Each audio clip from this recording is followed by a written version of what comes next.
Надо было с другой стороны пройти.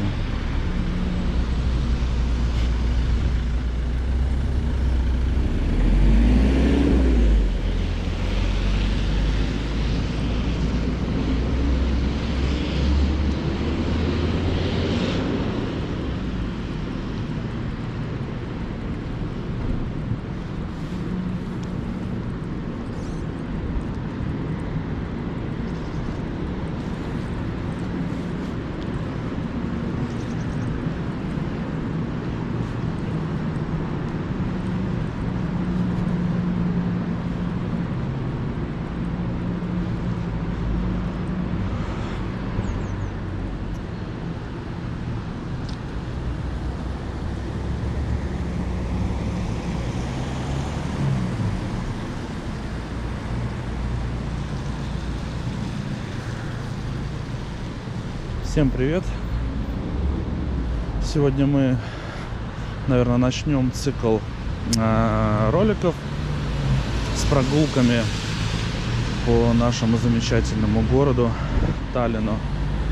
Это видео у нас получится тестовым, потому что все-таки я сегодня впервые использую стабилизатор для прогулки. Я не совсем разобрался еще, хоть мне было довольно интересно, но я его еле-еле настроил. Я все-таки сторонник таких, вот знаете, вещей, которые с легкостью можно как-то настроил.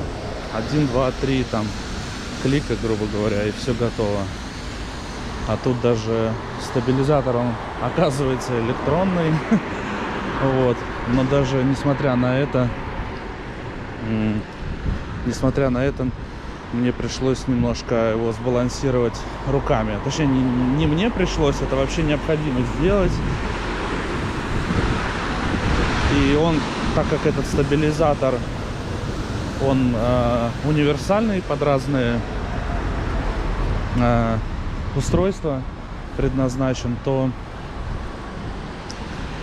не совсем было мне удобно прицепить конкретно мою камеру, потому что даже вот сбалансировав его, я понял, что другую камеру пришлось бы балансировать немножко по-другому. Ну вот. Ладно, тем самым сегодня у нас будний день, и я решил отправиться за мясом. Честно говоря, я путь, наверное, не особо хороший выбрал. Нам придется вот здесь перебегать или переходить, и пойдем с вами, наверное, через самый центр, через площадь Свободы. Мне самому интересно, как этот стабилизатор будет себя вести, потому что я приезжал ровно в полночь, прям вот перед выходными, в надежде увидеть много народу. Поснимал для вас там где-то минут 30. Ну, у нас объективно ничего интересного не произошло. Я, честно говоря, ожидал прям большое скопление людей, но ходили там небольшими группками только люди, потом из баров. Смотрите, как вот интересно, не знаю, видно вам сейчас или нет. Пройду сюда, как происходит стройка.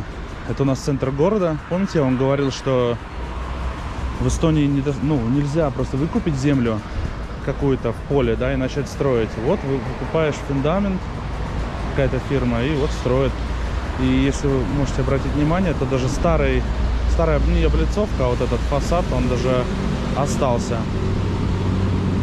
Молодцы вообще. Это очень похвально. Тоже, конечно, еще один минус можно записать в копилочку хождения вот с камерой, что мне пока, не особо удобно. Я не могу посмотреть, что вы видите, а что нет. Я только вижу, в какую сторону он поворачивается. И все. Какая-то зарубежная речь была. Так, что у нас тут? Светофора нет. Как же нам пойти? Там 4 секунды. Давайте здесь перейдем. В прошлый раз я записывал для вас во время ходьбы. Тоже я считал время, думал, насколько хватит. Боялся, что минут на 14 хватит где-то. Но нет, на самом деле. И заряда, и объема хватает с лихвой. Так что мы будем совершенствоваться, улучшать качество и количество записи.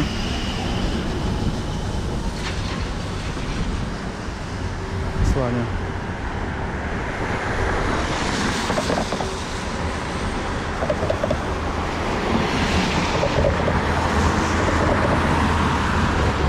Да, и этот ролик, я думаю, я все равно выложу, потому что я должен посмотреть, что получается, что не получается, сильно ли он стабилизирует ходьбу. Да, я вот об этом не сказал, что когда я ночью... Почему я решил не выкладывать ночью ночную вот эту запись? Потому что я использовал вот эту программную систему стабилизации самой камеры, и она вообще не справилась вот именно в плохом освещении. Освещение в Таллине, в частности, да, и вот в Эстонии вообще, это, наверное, тема определенного ролика. Но я, наверное, от себя просто скажу, что мне кажется, что, вы знаете, у нас штраф есть за то, что ты не носишь светоотражающие вот эти бляшки в темное время суток. Тебе реально может прилететь штраф. Не то, что прилететь штраф, сначала тебе предупредят, что обязательно носите. Могут даже выдать. Если поймут, что второй раз уже это все происходит, то тебе-то, по-моему, штрафа в районе 23 евро. То есть пешеходы, да, как бы виноваты в том, что их водитель там не увидел. Да, даже вот в правилах дорожного движения, переходя дорогу, пешеход должен убедиться в том, что безопасности своего маневра, скажем так.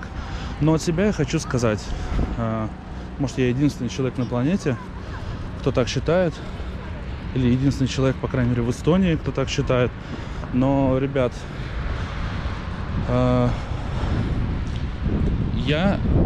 так как я уже вот ровно год как езжу, 2 ноября прошлого года я получил водительское удостоверение, я очень внимателен, к мелочам, к деталям, поэтому я обратил внимание, что освещение-то не особо-то хорошее. Некоторые улицы, вот если присмотреться, они как будто бы освещаются, фонари стоят с одной стороны, и они частично от края обочины противоположные освещают, но недостаточно хорошо. Порой вот едешь по улицам, особенно вот у нас там в Ластаме, и видишь, что пешеходов ты не видишь. Что вот они реально из темноты выходят. И казалось бы, ой, да, забыли эти самые светоотражающие элементы. Но мне кажется, проблему эту можно было бы решить. Проблему именно от того, что пешеходов сбивают в плохо освещенных вот этих участках.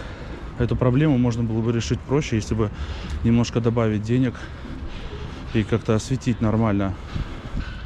Нет, конечно же есть варианты. Я просто хочу вам сказать, что вот, например, я жил тоже на окраине в Санкт-Петербурге, и там даже, не знаю, 12-этажное здание освещено полностью, каким бы то ни было способом. Здесь, например, мы вечером в будний день приехали вот в центре погулять, и мы увидели что даже трехэтажные дома уже третьего этажа почти не видно в некоторых местах. Не везде, но в некоторых и очень часто. Вот.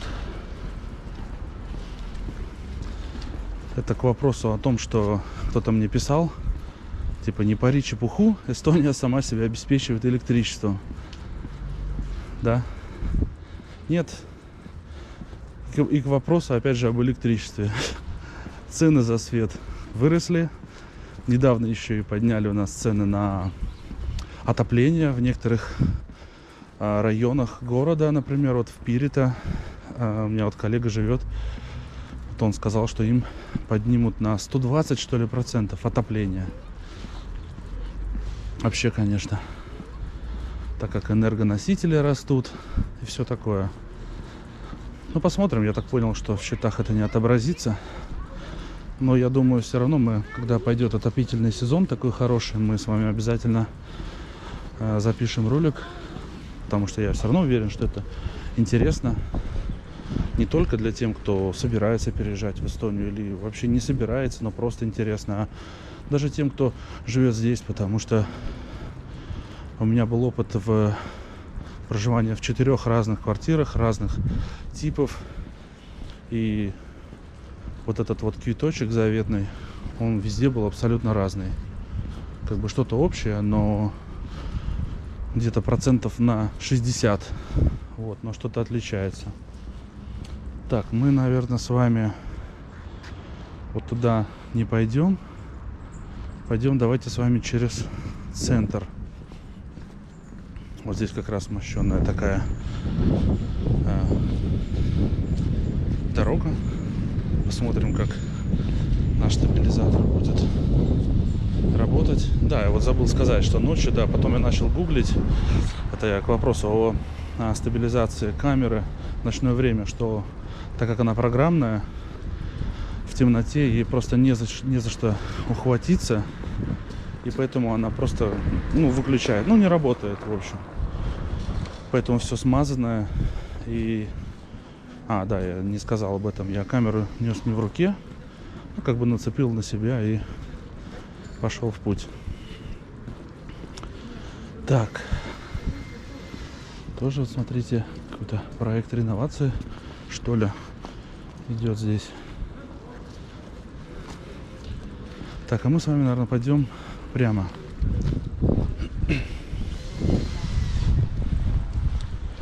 Вот в пятницу вечером примерно народу вот примерно так же было. Может быть, чуть-чуть даже поменьше. Но я ожидал побольше. Не в пятницу вечером, а в пятницу ночью. Повторяю. Что у нас там из новостей? Ситуация ухудшается. Сейчас правительство смотрит, как действует, есть ли польза от нынешних ограничений. Я предполагаю, что пользы никакой нет, потому что хоть и доля вакцинированных растет доля вакцинированных, кто заражается, госпитализируется и умирает, как ни странно.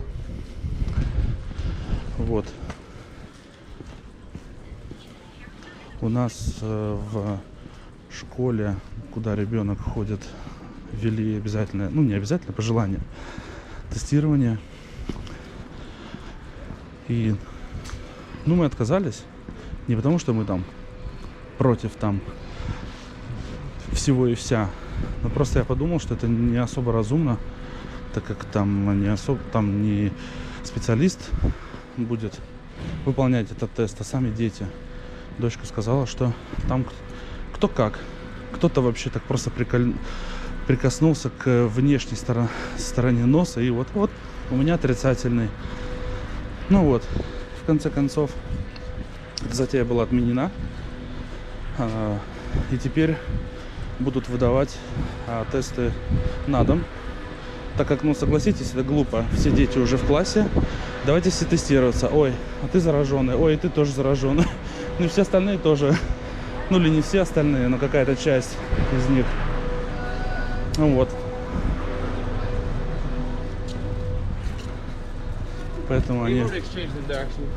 Поэтому они приняли решение именно выдавать тесты на дом. И дома мы будем... Вот это уже я за полностью, да. Дома мы, конечно же, будем тестироваться. Вот. По поводу вот заражаемости и вакцины, кстати. Вот буквально сегодня утром начальник мой написал, что он заразился коронавирусом. Не знает как. Но суть в том, что он где-то за 1,5 недели до сегодняшнего дня сделал вакцину и заразился. Да, всего одну. Не помню, какой он делал. Они в Германии. Сейчас, подождите, скажу. BioNTech или как-то так. В общем, которая состоит тоже из 2 доз. Он сделал одну и заразился. Он говорит, но суть не в этом, а что у него супруга прошла полный курс. И у нее там много антител. И она тоже заболела. Вот. Это так. Небольшая ремарочка.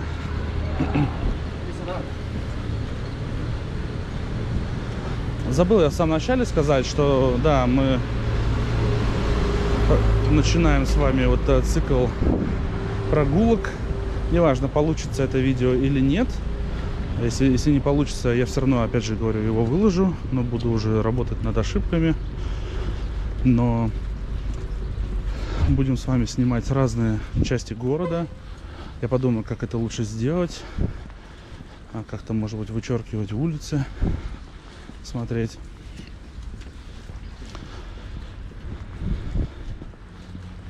Следующая, наверное, у нас на очереди. Не следующая, а первая, наверное. Мы начнем, наверное, с Спирита, так как я там был совсем недавно. Что-то отснял уже. Вот, немножко походим с вами. И тут сразу хочется... вот к чему я это опять начал повторяться. Блин, вылетело из головы. Что я считаю, что вот такая погода, как сейчас, ноябрь, да, конец октября, ноябрь ранний, это вот самое максимальное аутентичное состояние любого города. Ну, я не беру, наверное, в расчет, наверное, африканские страны, давайте скажем так, вот европейского города. То есть, когда лето, много зелени, много людей ходят везде вокруг. Ну, плюс-минус везде одинаково становится такое, как впечатление, что страна такая, как бы солнечная, красиво все. А мне кажется, что вот максимально аутентично именно в такую пору ходить, когда вы можете посмотреть, как вообще выглядят дороги, мусор на улицах, чисто или не чисто, как листья быстро убирают. И вообще такая вот эта серость придает такой какой-то определенный шарм. Поэтому, летом мы, конечно, наверное, тоже с вами походим, разумеется. Но начнем с вами с этого межпериода.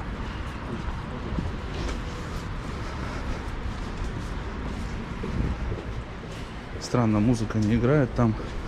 Обычно парень или девушка играет.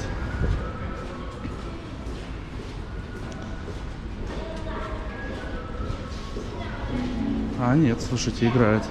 Сейчас посмотрим. Да, играет.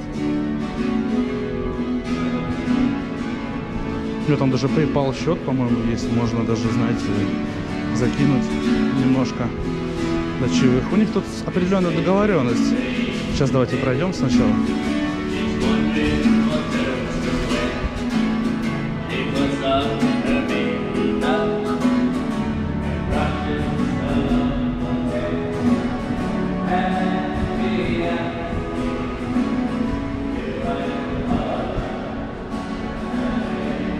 Вот, у них какая-то своя договоренность есть. Я не особо сведущий в этом вопросе. Может быть, как-то это можно легализовать, но они как-то чередуются, что вот без всяких конфликтов, вот он отыграет, уйдет, потом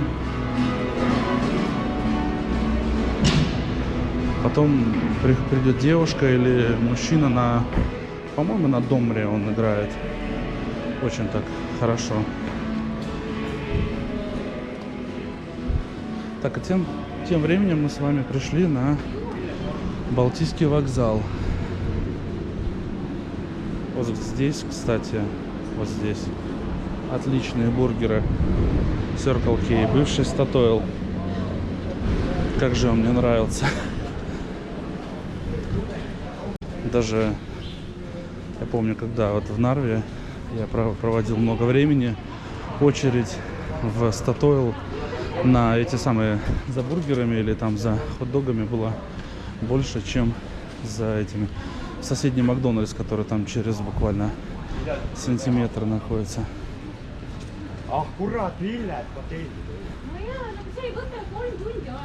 Интересно, да? Вам не кажется, что этот молодой человек сказал какое-то ругательное слово? Мне так показалось. Услышал я слово «черт» и «цветы» и что-то еще. Так, как же мы с вами пойдем? Так, ну, наверное, хочется показать вам, что внутри.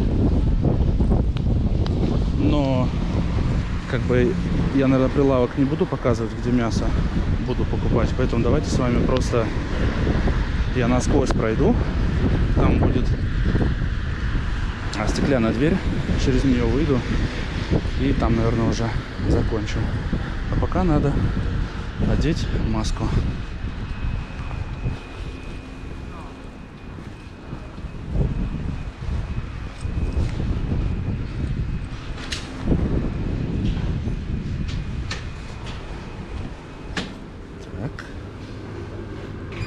Добро пожаловать.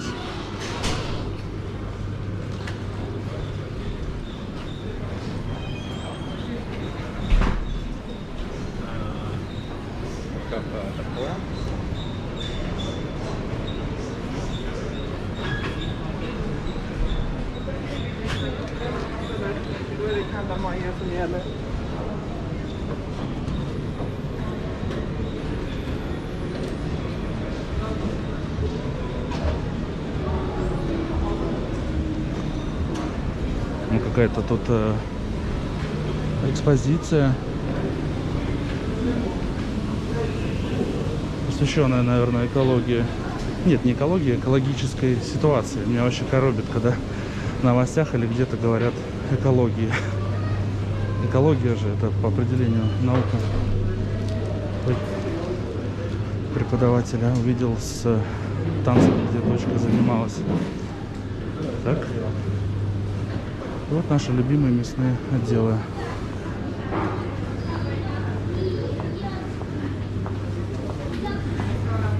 Так. Что нам нужно? Нам нужно фланг стейк обязательно. Обязательно килограмм фарша. Немножко подорожал, 7,50 стоит. И вот если селк 13,50 идеален для супа. Думаю, так, да.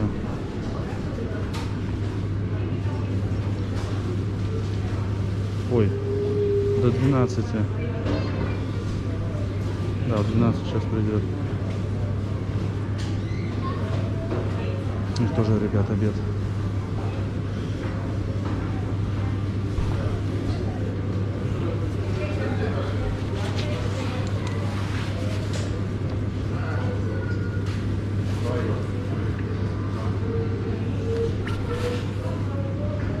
Вот это хваленый Вилли, кстати. Tere palun 700 grammi lihaveisi hakkliha.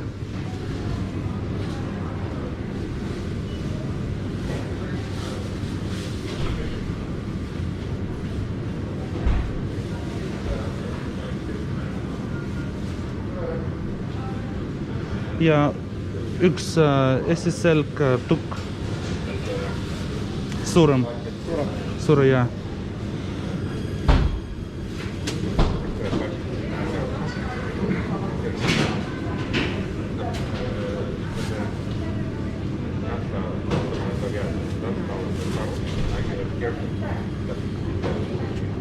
Jag vill как stycket flanksteket surren.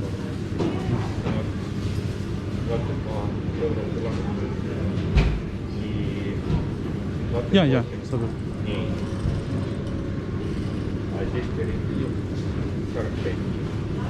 Ja, soundkick.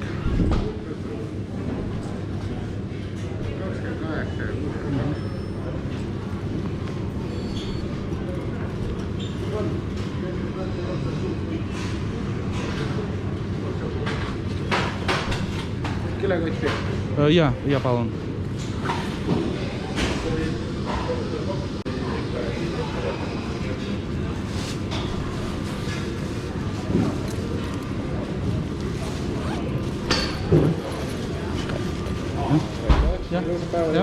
Ja teile.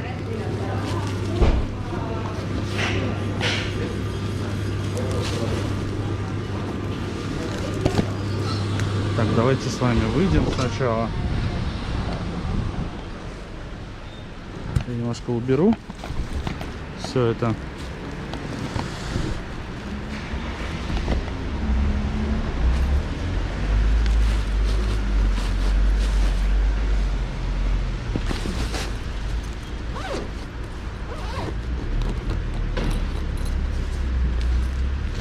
Все, теперь можно идти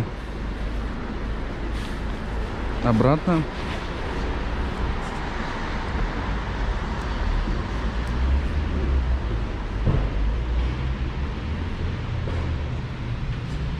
Пойдем с вами уже по другой части.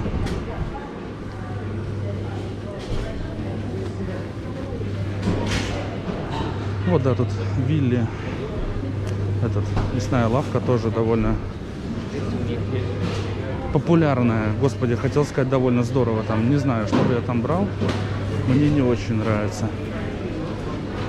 Ладно, ну это вкусовщина. Тут у нас что тут? Этот овощной уже. Давайте с этой. Английская речь. Вообще очень здорово. Мне нравится, как здесь в Эстонии учат английскому языку, потому что даже вот я куртку покупал, там женщина абсолютно по-русски не говорит. А я, соответственно, по-эстонски, как вы только что слышали, почти не говорю. И вот мы отлично договорились, что нам нужно друг от друга на английском языке. Так, тоже какие-то тут экзотические фрукты. Uncle Ваня, дядя Ваня. Аджика, перец, халапеньо, какие-то лимонады. А, это нет, это месси сироп, это медовый сироп. Причем красный, польский, не совсем понял. Ладно.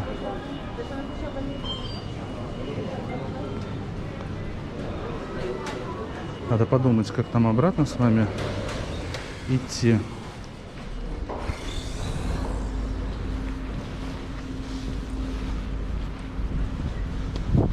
Так.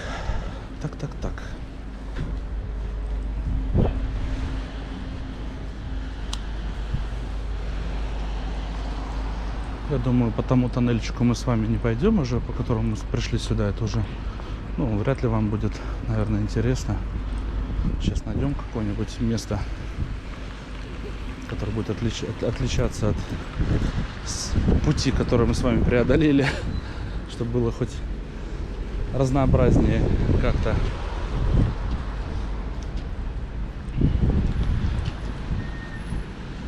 И думаю, можно будет там уже завершить нашу сегодняшнюю встречу с вами.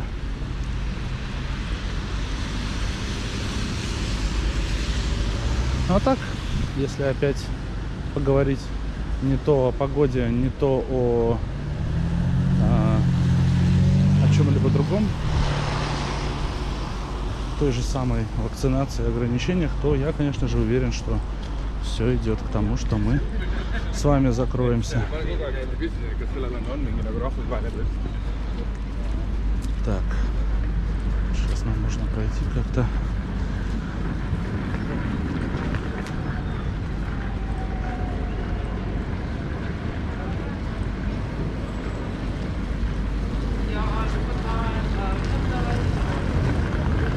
Ах, да.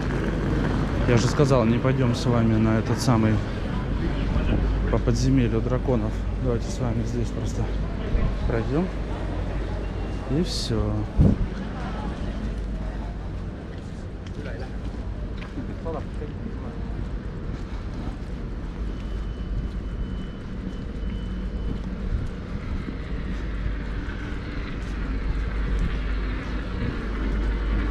Тоже у меня есть идея, вот, ну, не купить такую штуку, как вот дядя проехал, а на самокате как-то с вами проехаться, потому что вот эта штука, которую я сейчас использую, она как бы вообще предназначается именно для экшен, для вот монтирования на каске, кто ездит там по горам, на великах, на мотоциклах, ну, на крепление на грудь и все такое.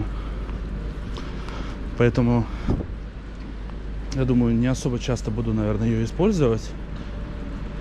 Хоть она выглядит довольно компактно. Но, конечно же, я вот смотрю, что когда я поворачиваюсь, она как бы с задержкой поворачивается. Не потому, что она плохая, что она тупая или что-то. А я так понял, что в этом и суть. Что она стабилизирует вообще всю картинку, наверное, старается.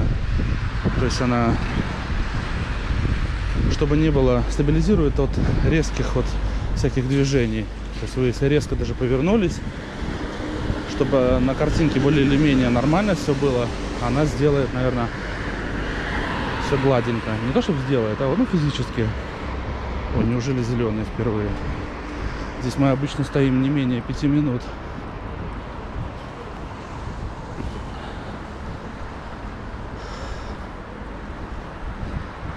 Вот. Четко. Ну вот, я думаю, да, здесь надо завершать нашу с вами прогулку. Потом посмотрим, что с вами у нас получилось.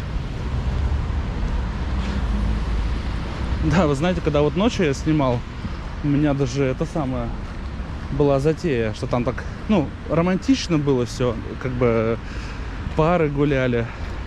Все так, знаете, красиво. Вечером-то вообще здорово. Особенно, знаете, в немноголюдном городе. Конечно же.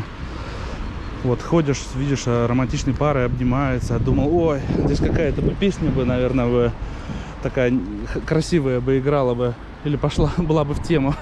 Например, там какой-нибудь там условный Валерий Леонтьев.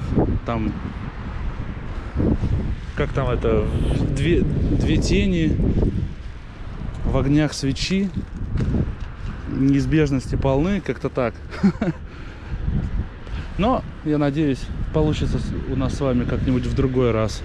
Если не сработала электронная стабилизация, то, может быть, сработает вот эта вот более или менее физическая, вот, которую сейчас я использую. Так что такие дела. А пока я с вами прощаюсь. Желаю всем отличного настроения. Гуляйте чаще. Воздух нынче довольно свежий, приятный, чистый. Дышите полной грудью. Берегите себя. Всем пока. В дрожащем пламени свечи тени двоих сплелись. Мы нежности полны, только в любви мне не клянись. И эта ночь растает без следа, как всегда. А утром нежных слов ты мне не говори. Просто позабудь, просто